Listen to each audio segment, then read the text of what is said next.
नमस्ते साथीहरू, TR1 click.com को माध्यमबाट म तपाईहरुको साथी TR तिवारीको नमस्कार। आज नयाँ विषयवस्तु र नयाँ परिवेशका साथ एउटा नयाँ भिडियो र यो कार्यक्रमको जानकारी तपाईहरुको बीचमा गराउन चाहन्छु।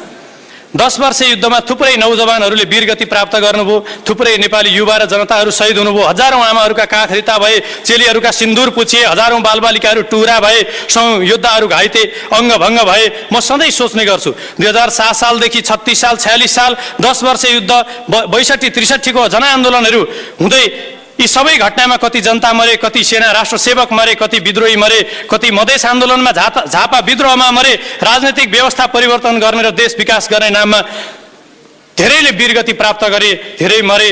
तर म सधैँ सोच्छु जनताले के पाए, देशले के पायो, देशले के गुमायो, यस विचारमा हामीले पाउने भन्दा बढी धेरै गुमाएछौँ। मैले सधैँ सोच्ने गर्छु हामीले कालापानी गुमायौँ, हामीले टनकपुर गुमायौँ, हामीले कोशी गुमायौँ, हामीले महाकाली गुमायौँ, हामीले मदन भण्डारी गुमायौँ, हामीले राजा वीरेन्द्र लोकप्रिय राजा वीरेन्द्र गुमायौँ, हामीले विराटनगर जुट मिल गुमायौँ, जनकपुर चुरोट कारखाना गुमायौँ, हेटौँडा सिमेन्ट उद्योग गुमायौँ, उद्योग धन्दा कल कारखानाहरू थुप्रै गुमायौँ।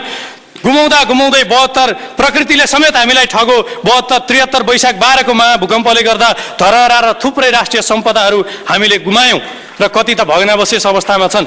हाम्रो राष्ट्रिय दिवस छैन, गुमाउने क्रममा हाम्रो राष्ट्रिय पोसाक छैन, हाम्रो राष्ट्रिय खेल, राष्ट्रिय फूल जनावर लगायत थुप्रै कुराहरूको ठेगान छैन। हाम्रो राष्ट्रिय भाषा खारेज गर्न खोजिँदैछ।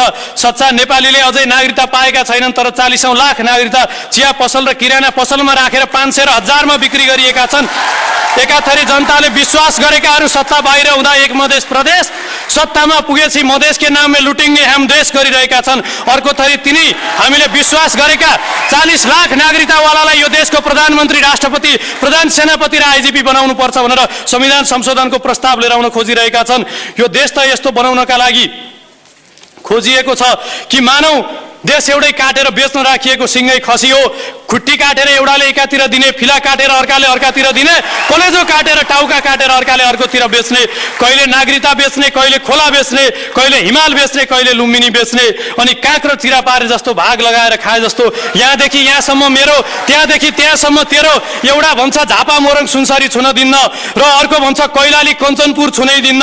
हो त के यो उनीहरूको बाउ बाजेको वीरता हो नेपाल, जसले जहाँ जहाँ मन लाग्यो त्यहाँ भाग लगाएर भागभण्डा गरेर खान पाउने?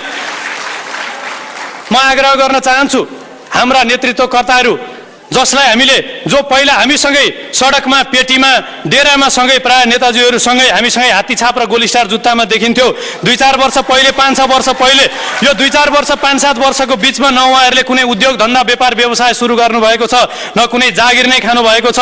उहाँहरू पूर्णतः बेरोजगारी हुनुहुन्छ। यहाँ व्यापार व्यवसाय गर्नेलाई घर भाडा र ब्याङ्कको लोन तिर्न त यत्रो गाह्रो छ भने रातारात ती पजेरो कसरी आए, त्यत्रा महल कसरी बने, खानपान र मोज मस्ती त्यत्रो कसरी आयो, यसको छानबिन हुनुपर्छ कि पर्दैन? तपाईहरु असल र इमानदार हुनुहुन्छ भने म आग्रह गर्न चाहन्छु र चुनौती दिन चाहन्छु, यदि संशोधन प्रस्तावै लैजानुहुन्छ भने भ्रष्टाचारीका सम्पूर्ण सम्पत्तिहरू राष्ट्रियकरण गर्ने र भ्रष्टाचारीलाई टुडी खेलमा लिएर आएर फाँसी दिने संविधान संशोधनको प्रस्ताव लैजानुस् र त्यसको जायजता खारेज गर्न सकेर त्यो हेर्ने अधिकार जनतालाई दिने किसिमको कानुन लैजानुस्, संशोधनको प्रस्ताव लैजानुस्। हामी सपोर्ट गर्छौं। त्यसैगरी संशोधन प्रस्ताव नै लैजाने भए 7 वर्षमा हामीले 8 वटा प्रधानमन्त्री बिहोर्यौं। गरिब, पिछडिएका, दलित, उत्पीडित जनजाति, सोझा सिधा जनताको समानुपातिको नाममा आफ्ना श्रीमती, सालासाली, छोराछोरी, बुहारी र कार्यकर्ताहरूलाई चाहिँ करोडौं पैसा लिएर व्यापारीहरूलाई सांसद र मन्त्री बनाएको देख्यौं। त्यसको अन्त्य गर्न प्रत्यक्ष जननिर्वाचित कार्यकारी प्रणालीको व्यवस्था हुनुपर्ने संशोधन प्रस्ताव लैजानुस्। हामी त्यसमा समर्थन गर्न तयार छौं। त्यसैगरी यो देश, मैले अघि नै पनि भने, यो देश कसैको वीरता होइन र कसैको पौरखले, व्यक्तिगत पौरखले पनि आर्जेको होइन। यो देश पृथ्वी नारायण शाहको नेतृत्वमा नेपाली सेनाले 22 र 24 राज्यको एकीकरण गर्दै बनाएको 4 जात 36 बढेको साझा फुलबारी नेपाल हो। नेपाल कहिले कसैको उपनिवेश भएन, कसैको गुलाम भएन। हिन्दुस्तान, अमेरिका, फ्रान्स वा अन्य देश जस्तो कसैको साम्राज्यमा कहिले शासित भएन। हामीले अरूलाई इज्जत र सम्मान गर्न जानेका छौं, तर कसैसँग झुक्ने लत्रिने नेपालीको चरित्र छैन। आधा विश्वभन्दा बढीलाई शासन गर्ने, अंग्रेजलाई पनि परास्त गर्ने 73 वर्षीय भक्ति थापा, बलभद्र कुँवर, अमरसिंह थापा र भीमसेन थापाका सन्ततियौं विश्वभरि गोर्खालीको नाममा हामीले इमान र इज्जत कमाएका छौं। सुब्बा र खरदार बन्न SLC +2 पास गरेको हुनुपर्ने, आर्मीमा जाँदा छाती यति, हाइट यति, यो स्वास्थ्य यस्तो भन्ने हुनुपर्ने, प्रहरीमा जान त्यस्तै हुनुपर्ने, अधिकृतमा जान स्नातक पढेको यस्तो नैतिक चरित्रको हुनुपर्ने, तर देश चलाउने नीति नियम बनाउने मान्छे 12 खरी पनि राम्रो नजान्ने भए पनि हुने। त्यस कारणले संविधान संशोधन प्रस्ताव नै लैजानुहुन्छ भने सांसद, मन्त्री र प्रधानमन्त्री बन्ने व्यक्तिको योग्यता पनि हुने।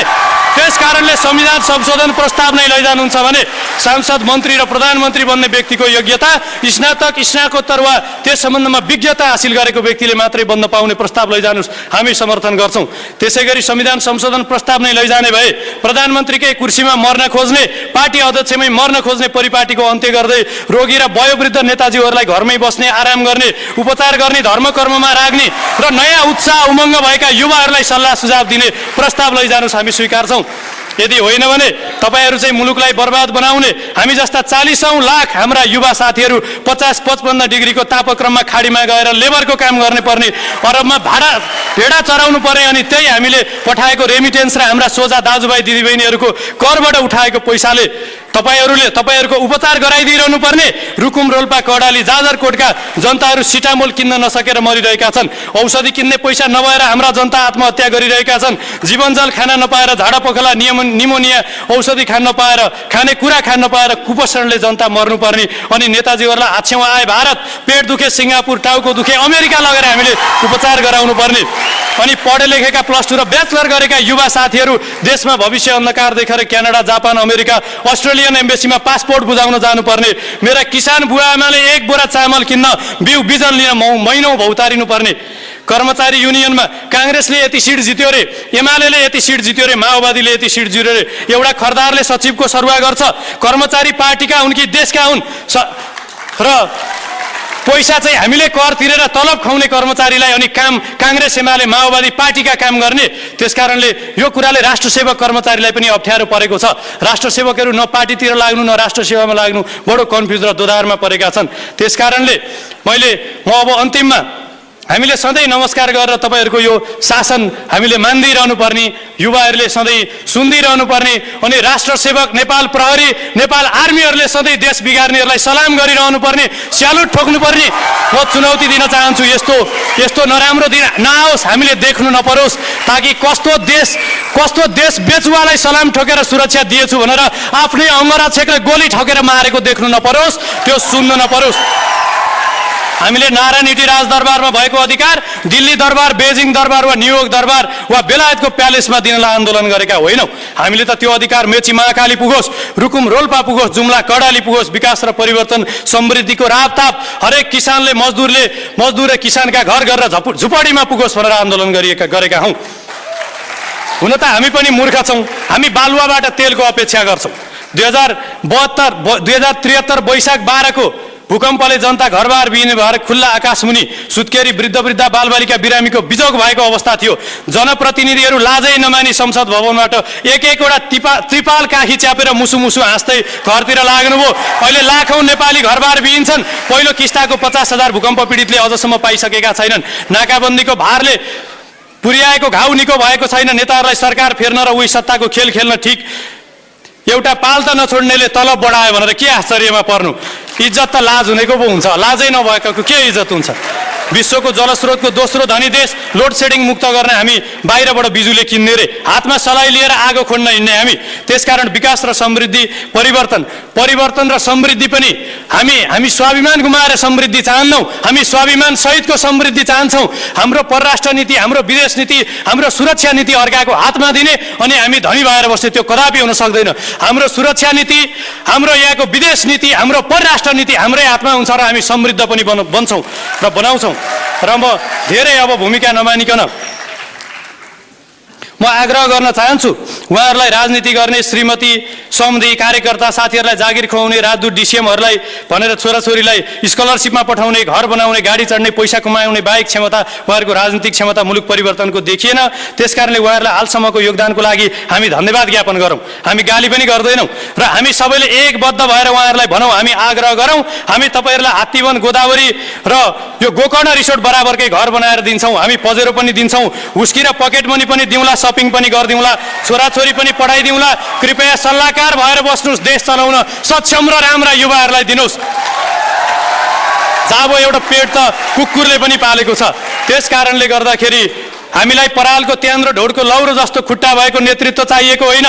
चट्टान र पत्थर जस्तो, त्यो पनि रुबीपन्ना, क्वार्ज र मिनरलहरू जस्तो बहुमूल्य, दृढ, इमान्दार, कर्तव्यनिष्ठ, भिजनरी, देशभक्त नेता चाहिएको छ।